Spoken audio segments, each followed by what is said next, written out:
Bonjour à vous mes petits éco-curieux et mes petites éco-curieuses, ici le Corbeau Écolo, et tu écoutes Écolo ou pas, le podcast qui secoue les idées reçues comme un vieux biberon de lait périmé. Aujourd'hui, on plonge dans un débat mousseux. Le lait, blanc, liquide, parfois sucré, parfois amer, il est dans nos frigos, nos céréales, nos cafés lattés, nos graffins dauphinois, enfin bref, il est partout. Mais doit-il encore y être ? Il y a deux catégories de lait. Le lait de vache, l'incontournable depuis 10 000 ans, l'ami des calcium addicts, le cauchemar des vaches et des glaciers. Et de l'autre côté, le lait végétal, avoine, soja, amandes, riz, enfin voilà, des prétendants plus légers, plus verts ou juste plus à la mode. Mais entre le lait de vache et le lait végétal, qui est vraiment le plus écolo ? Dans cet épisode, on va remonter le temps, décrypter les bilans carbone, parler d'eau, de méthane, de soja et pas trop soja, et de mousse dans ton cappuccino. On va analyser en quoi ces deux types de lait peuvent impacter l'environnement. Allez, chope ton mug, installe-toi et prépare-toi à en apprendre un rayon sur le rayon frais.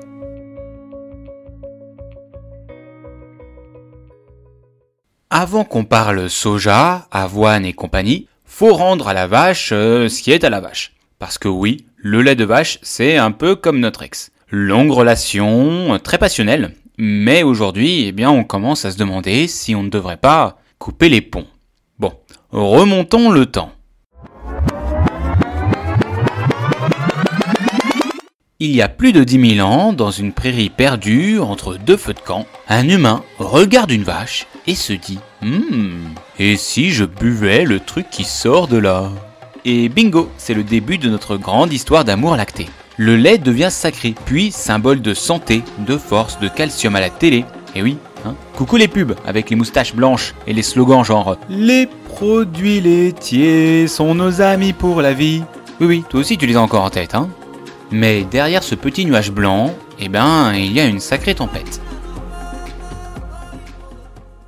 Déjà, l'empreinte carbone. En moyenne, 3 kg de CO2 pour produire 1 litre de lait. À titre de comparaison, une brique de lait, c'est comme rouler 15 km en voiture. Pour du petit-déj, ça commence à peser. Ensuite, il y a la consommation d'eau. Environ 600 à 1000 litres d'eau pour produire 1 litre de lait. Oui, 1000 litres. Soit l'équivalent de 15 douches pour un bol de Choc-à-Pic.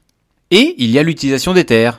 Parce que oui, il en faut des hectares et des hectares pour nourrir nos amis les vaches. On cultive du maïs, du soja, paradoxalement, du foin. Tout ça pour qu'elles mangent, ruminent, digèrent et pètent. Littéralement, les vaches produisent du méthane, un gaz à effet de serre 25 fois plus puissant que le CO2 sur le réchauffement climatique. Résultat, l'élevage laitier, c'est entre 2 et 3% des émissions mondiales de gaz à effet de serre. Pas mal pour un produit qui n'a même pas de goût quand on le boit tout seul.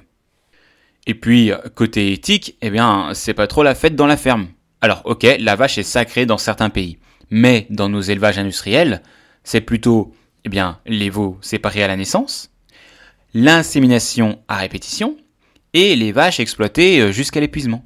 Tout ça pour qu'on ait un lait qu'on digère même pas tous. Et oui, on n'a pas tous cette chance. Digérer le lactose à l'âge adulte, c'est une mutation génétique, un super pouvoir d'Européens du Nord en gros.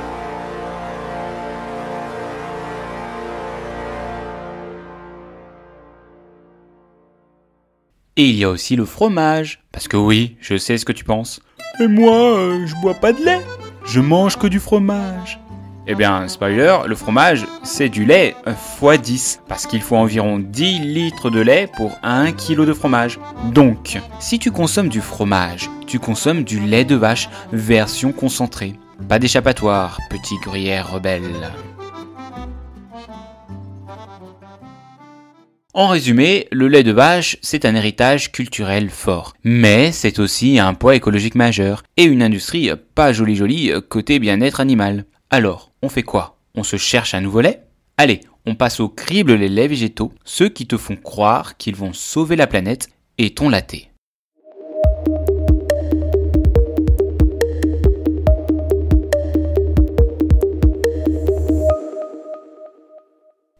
Bon, On a vu que le lait de vache, c'est pas la star écolo qu'on espérait. Mais alors, ces laits végétaux, les amandes stylées, les flocons d'avoine branchés, le soja boudé, est-ce qu'ils tiennent vraiment leurs promesses ?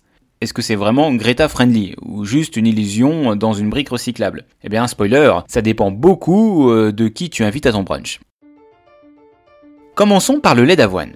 L'avoine, c'est le petit nouveau cool venu tout droit des pays nordiques. Tu l'as sûrement vu dans ton coffee shop préféré, entre deux baristas barbus qui font des cœurs dans la mousse. Alors, son bilan écolo, il est d'environ 0,5 kg de CO2 par litre. C'est 6 fois moins que le lait de vache. Très peu d'eau, environ 48 litres pour 1 litre de boisson. Et il est cultivable localement, en France, en Allemagne, en Suède. Pas besoin d'un passeport pour arriver dans ton mug. Clairement, c'est le plus chill du gang. Le gars en trottinette électrique abonné à la Biocop qui ne fait jamais de vagues, sauf dans ton cappuccino. Ensuite, il y a le lait de soja, le mal aimé mais qui revient dans la course. Le soja, c'est un peu le vilain petit canard devenu cygne, accusé à tort de tout, déforestation, hormones, bidouilles transgéniques, alors que les vrais coupables, ce sont les cultures de soja pour nourrir le bétail, pas pour ton latte toi. Le bilan écolo, environ 0,9 kg de CO2 par litre et 270 à 300 litres d'eau par litre.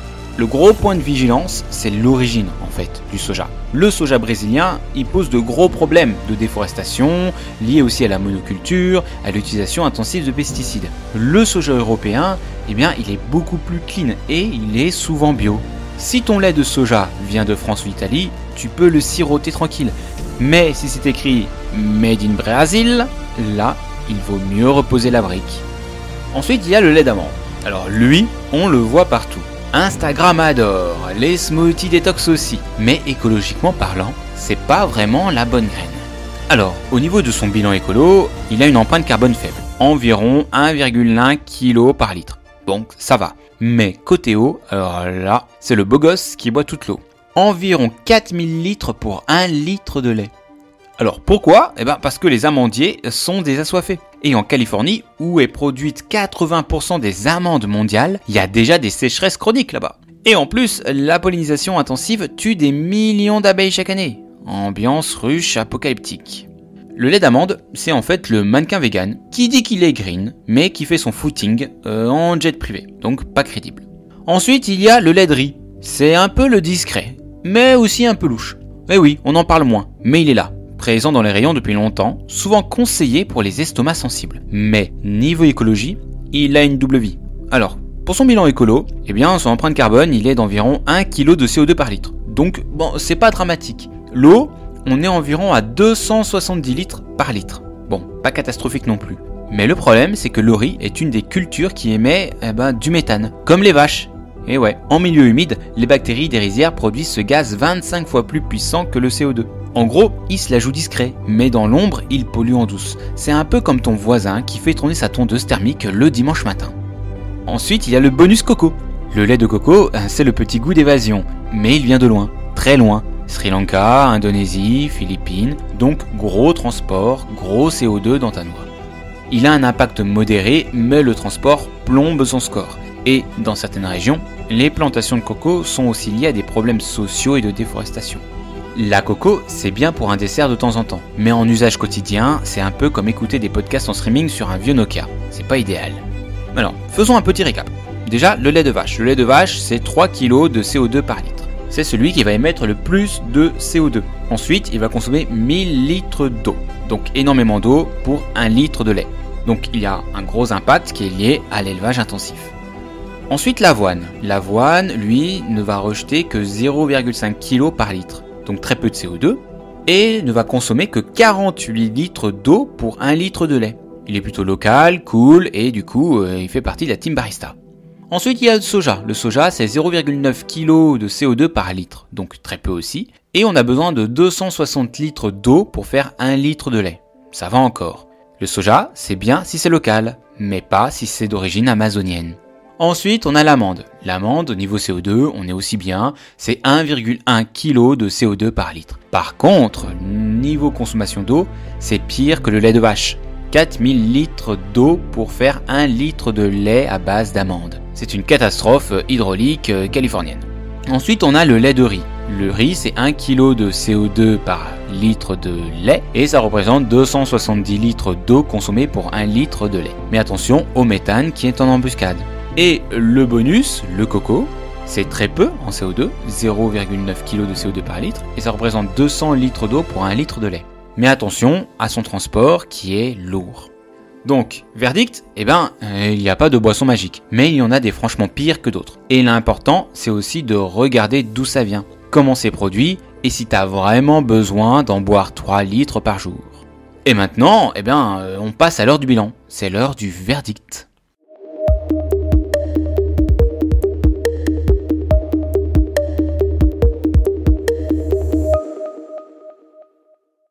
Bon, tu as survécu à l'avalanche de litres, de chiffres et de soja. Bravo d'être arrivé jusque-là. Maintenant, c'est l'heure du verdict final. Qui est le plus écolo, le lait de vache ou les laits végétaux ? Spoiler, il n'y a pas de champion absolu. Mais clairement, le lait de vache, il est un peu à la ramasse. Le lait de vache, c'est énormément d'émissions de gaz à effet de serre, une énorme consommation d'eau, de la souffrance animale. Et tout ça pour un produit que la moitié de la planète ne digère même pas. Alors bon, soyons honnêtes, si on devait le réinventer aujourd'hui, on l'aurait jamais validé. C'est comme le fax ou les téléréalités des années 2000. C'était une époque, mais il faut savoir tourner la page. Ensuite, il y a les laits végétaux. Ils sont moins pires, mais à manier avec flair. Parce que oui, les laits végétaux sont clairement moins impactants. Ils consomment moins d'eau, en général, en fonction d'où ça vient, moins de CO2, et pas d'animaux dans l'équation. Mais attention, du coup, c'est pas non plus des super-héros du climat. Le lait d'avoine, c'est celui qui tire bien son épingle du jeu. Il peut être produit localement, il est économe et il est stylé. Le soja, c'est pas mal si c'est local et bio. L'amande, à éviter si t'as pas envie de te transformer en barrage d'humains. L'amande, c'est à éviter. Ça consomme énormément d'eau. Le riz, il est discret, mais attention au méthane. Et la coco, c'est exotique, mais du coup, ça vient de loin et d'un point de vue transport, c'est pas top. En gros, les laits végétaux, c'est un peu comme les applis de rencontre. Il y en a des biens, il y en a des flippants. Faut juste bien lire les étiquettes avant de s'engager. Alors, on fait quoi maintenant ? Voici quelques tips bien sentis pour boire écolo sans devenir intégriste du cappuccino. Premier point, il faut choisir local et de saison. Et oui, même pour les laits. Préférence ici pour l'avoine française par rapport à l'amande californienne.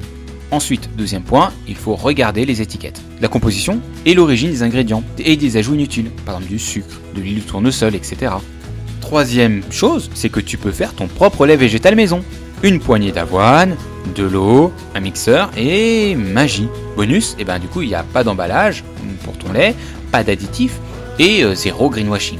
La quatrième option, c'est de ralentir sur ta consommation. T'as pas besoin de 3 cafés au lait par jour. Alterne avec du thé, du café noir ou juste de l'eau. Et oui, la boisson la plus écolo, même si elle ne fait pas de mousse. La cinquième solution, c'est d'accepter que le lait végétal ne mousse pas toujours comme dans les pubs. C'est pas grave, tu peux survivre sans mousse de compétition.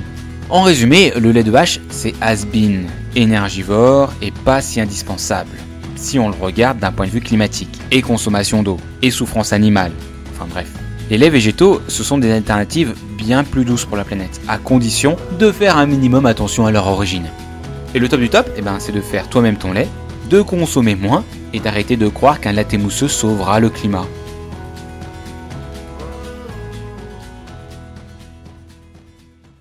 Et voilà mes petits moineaux, je vous remercie d'avoir écouté cet épisode. Tu sais désormais qu'elle est glissée dans ton panier sans te faire rouler dans la mousse marketing. Si cet épisode t'a plu, tu connais la chanson. Abonne-toi, laisse un commentaire et partage-le à ta mamie qui pense que sans lait de vache, les os tomberont tout seuls. Sur ce, je vous dis à vos gourdes et vélos et à bientôt pour un nouvel épisode de Écolo ou pas. Et comme d'habitude, on finit l'épisode en chanson. Allez, à plus!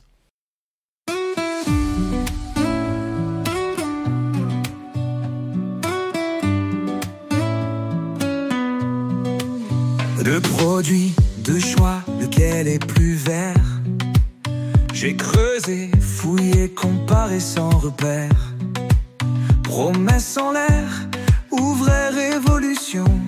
J'ai soulevé chaque question. De l'empreinte carbone au cycle de vie. J'ai pesé les faits, mis à jour les oublis. La belle pub marketing malin, mais qui gagne vraiment sur le long chemin.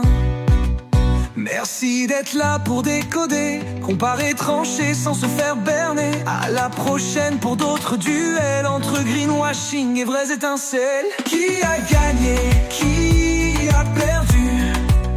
L'environnement souvent confus. Je fais la lumière, je creuse à fond et je reviens pour d'autres questions.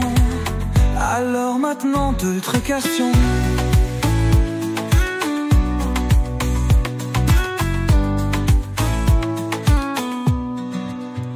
Alors maintenant t'as les cartes en main. La planète espère qu'on choisisse bien. On se retrouve pour un autre combat, parce que l'écolo, c'est toi, c'est moi. Un duel, un choix, un match engagé. Qui l'emporte, qui va plier? Planète en jeu, on veut savoir. Rendez-vous pour un autre départ.